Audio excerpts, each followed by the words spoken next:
Hello everyone, प्यारे बच्चों। आज की इस वीडियो में मैं कक्षा 12 की पहली कविता जिसका टाइटल है माय मदर एट 66, इसका ट्रांसलेशन करूँगा और एक्सप्लेनेशन करूँगा। आप इस वीडियो में शुरू से आखिर तक बने रहेंगे। तो मैं शुरू करता हूँ। देखिए, पोएम का जो टाइटल है माय मदर एट 66 है और इसको लिखा है कमला दास ने। सबसे पहले हम इस कविता की भूमिका को देखते हैं।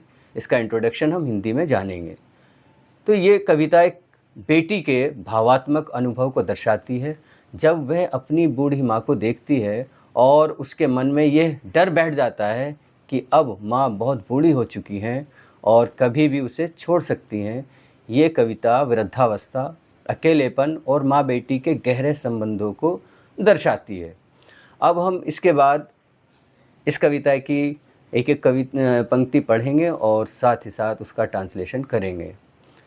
तो बच्चों, मैं आपके सामने पढ़ रहा हूँ कि आप देखेंगे, वीडियो में देखें या अपनी बुक लेकर बैठेंगे और देखेंगे कि driving from my parents home to Cochin last Friday morning I saw my mother beside me, doors open mouthed, her face ashen like that of a corpse। यहाँ पर कुछ डिफ़िकल्ट वर्ड हैं। पहला ही वर्ड है ड्राइविंग।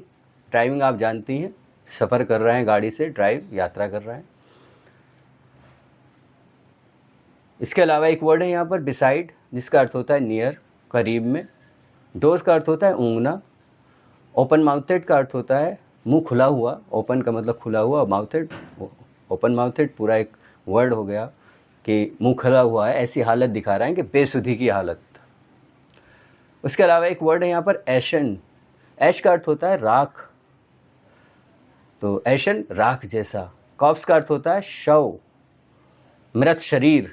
तो यहाँ डिफ़िकल्ट वर्ड्स थे in line में जो मैंने बता दी हैं आपको। अब इसका हिंदी अनुवाद हम देखेंगे। हिंदी अनुवाद ये है कि पिछले शुक्रवार की सुबह जब मैं अपने माता पिता के घर से कोचीन जा रही थी, कवित्री कह रही हैं कमला दास कि पिछले शुक्रवार की सुबह जब मैं अपने माता पिता के घर से कोचीन जा रही थी, मैंने देखा कि मेरी माँ मेरे बगल में बैठी थी। वे झपकी ले रही थी, उनका मुंह खुला था और उनका चेहरा एक शव की तरह या मृत शरीर की तरह मुरझाया हुआ और पीला था। अब इसकी जो एक्सप्लेनेशन है वो ये हो सकती है कि कवित्री अपनी माँ के साथ कार में यात्रा कर रही थी। उन्होंने देखा कि उनकी माँ थकी हुई है, सोती हुई सी लग रही थी और उनके चेहरे पर जीवन नहीं बल्कि मृत्यु की छाया दिख रही थी। तो ये इसकी व्याख्या है।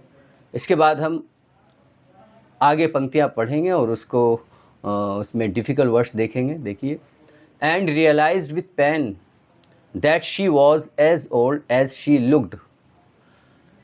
यहाँ डिफ़िकल्ट वर्ड है रियलाइज। सेकंड फॉर्म में रियलाइज्ड, महसूस करना। पेन पीड़ा, दर्द। और लुक्ड प्रतीत होना, सीम दिखाई पड़ना, लगना। बहुत सारे अर्थ किए जा सकते हैं। इसका अनुवाद ये होगा, और मुझे दर्द के साथ यह एहसास हुआ कि वे जितनी बूढ़ी दिख रही थी, सच में उतनी ही बूढ़ी हो भी चुकी थी। व्याख्या यहाँ पर यह हो सकती है इसकी कि कवित्री को ये सच्चाई चुभने लगी थी कि अब उनकी माँ हकीकत में बूढ़ी हो चुकी हैं। यह विचार उनके लिए भावात्मक रूप से पीड़ादायक था। उसके बाद देखेंगे, but soon put that thought away and looked out at young trees sprinting, the merry children spilling out of their homes। यहाँ डिफ़िकल्ट वर्ड्स हैं। सून, सून का अर्थ होता है एट वंस, एकदम। थॉट, थिंक की सेकंड फॉर्म है, जिसका अर्थ होता है विचार करना, ख्याल करना। और अवे का मतलब हटाना, दूर करना। स्प्रिंटिंग, तेज़ी से दौड़ना। मैरी का मतलब खुश, प्रसन्न, हैप्पी। स्पिलिंग का मतलब बाहर निकलना, उबलना। तो यहाँ पर इसका ट्रांसलेशन हम करेंगे, लेकिन मैंने उस विचार को जल्दी ही मन से हटा दिया। जो विचार माँ को देखकर उनके मन में आ रहे थे, उन विचारों को एकदम हटा दिया और फिर क्या किया, और बाहर देखने लगी जहाँ पेड़ दौड़ते हुए से लग रहे थे। आपने देखा होगा जब आप सफ़र करते हैं तो आप देखेंगे कि जो सामने जो रास्ते पर के साइड जितने भी पेड़ पौधे खड़े हैं वो ऐसा लगेगा आपकी तरफ भागे हुए आ रहे थे। तो उस दृश्य को दर्शाया गया है यहाँ पर। और खुशहाल बच्चे जो खुश थे वो अपने घरों से बाहर आ रहे थे। यहाँ पर हम इसकी व्याख्या इस तरह से कर सकते हैं कि माँ की वृद्धावस्था की पीड़ा से बचने के लिए कवित्री ने अपनी नज़रें बाहर की और बाहर देखने लगी, गाड़ी से बाहर देखने लगी। बाहर जीवन की गति, हरे भरे पेड़ और खेलते कूदते बच्चे देखकर उन्हें एक अलग दृश्य मिला जो माँ की थकावट के विपरीत था। उसके बाद देखेंगे, but after the airport security check standing a few yards away I looked again at her when pale as late winter's moon. यहाँ पर कुछ डिफ़िकल्ट वर्ड्स हैं, देखेंगे। एयरपोर्ट्स आप जानती हैं जहाँ पर हवाई जहाज़ उतरते हैं और जहाँ से टेक ऑफ करते हैं, एयरपोर्ट है वो स्थान। उसके बाद है सिक्योरिटी चेक, सुरक्षा के लिए जो तलाशी जांच पड़ताल की जाती है उसके लिए कहा गया है। स्टैंडिंग का मतलब खड़े होना, और फ्यू का मतलब होता है थोड़े सा, यार्ड्स का मतलब होता है गज़, यहाँ पर दूरी दर्शाने के लिए इस्तेमाल किया गया है। फ्यू यार्ड्स मतलब कुछ ही दूरी पर खड़ी हुई थी, ये कह रहे हैं। और उसके बाद है यहाँ पर वैन का मतलब होता है कमज़ोर, और पेल का मतलब होता है पीला, सफ़ेद सा रंग हो जाता है बीमार व्यक्ति का, या जब भी कमज़ोर होता है इंसान तब भी उसके चेहरे पर जो है पीलापी या सफ़ेदी छा जाती है, बैरोन की जिसे बोलते हैं। और उसके बाद है विंटर्स मून। विंटर्स आप कहते हैं शीत ऋतु, और मून चंद्रमा को। यहाँ पर इसका हम ट्रांसलेशन करेंगे। लेकिन एयरपोर्ट की सुरक्षा जांच के बाद जब मैं कुछ कदम दूर खड़ी हुई देख रही थी, मैंने फिर अपनी माँ की ओर देखा। क्या देखा? वे बहुत ही फीकी और पीली लग रही थी, जैसे सर्दियों के अंतिम दिनों का चांद होता है। हम व्याख्या यहाँ पर ये करेंगे कि जब कवित्री ने जाने से पहले अंतिम बार अपनी माँ को देखा तो वह और भी कमज़ोर और बुझी बुझी हुई लग रही थी, जैसे सर्दियों का मध्यम चांद जिसमें चमक कम होती है। चमक कम क्यों हो जाती है? क्योंकि कोहरे की वजह से, धुंध की वजह से जो उसकी रोशनी होती है चाँद की वो कम दिखाई पड़ती है। तो इसका उदाहरण देकर समझाया गया है कि उनके चेहरे की जो रौनक थी वो एकदम ख़त्म, जैसे मृत शरीर होता है जिसमें कोई सुर्खपन, कोई खूबसूरती, आभा नहीं होती है, कोई कांति नहीं होती है, उस तरह से उनका चेहरा बिल्कुल एक पीलापी लिए हुए लग रहा था। उसके बाद देखेंगे, and felt that old familiar ache my childhood fear, but all I said was see you soon Amma, all I did was smile and smile and smile.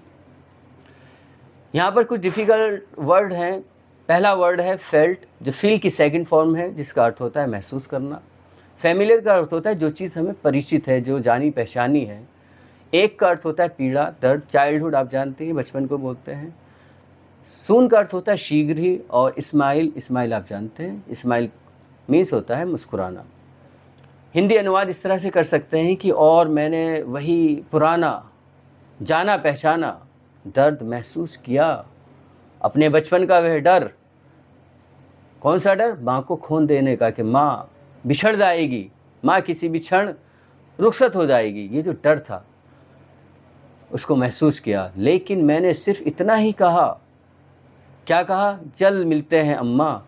और मैं बस मुस्कुराती रही, मुस्कुराती रही, मुस्कुराती रही। इसकी व्याख्या यूँ कही जा सकती है कि माँ को इस हालत में देखकर कवित्री के अंदर वह बचपन वाला डर फिर से उभर आया कि कहीं माँ उन्हें छोड़ न दे।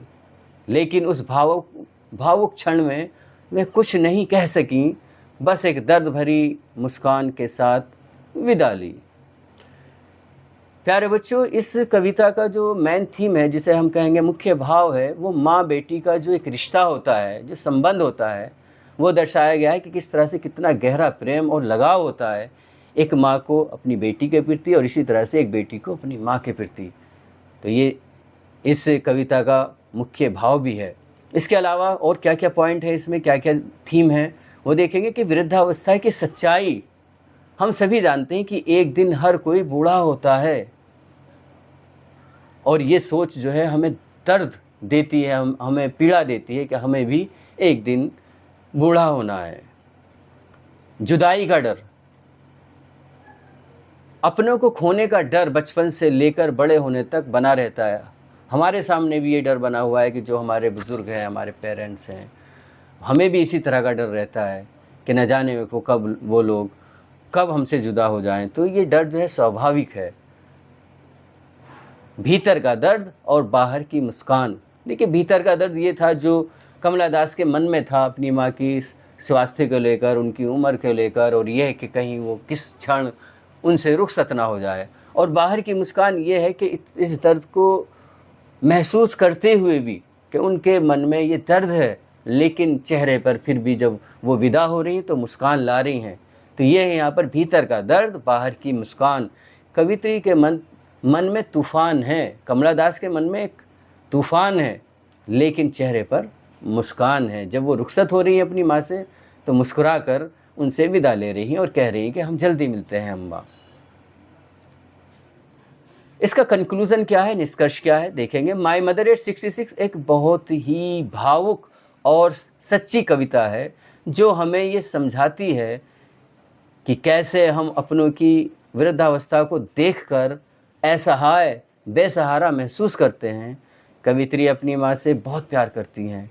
हम सभी अपने माँ बाप से बहुत प्रेम करते हैं, हम भी अपनी माँ से बहुत प्रेम करते हैं, और उन्हें खोने का डर उन्हें भीतर तक तोड़ देता है।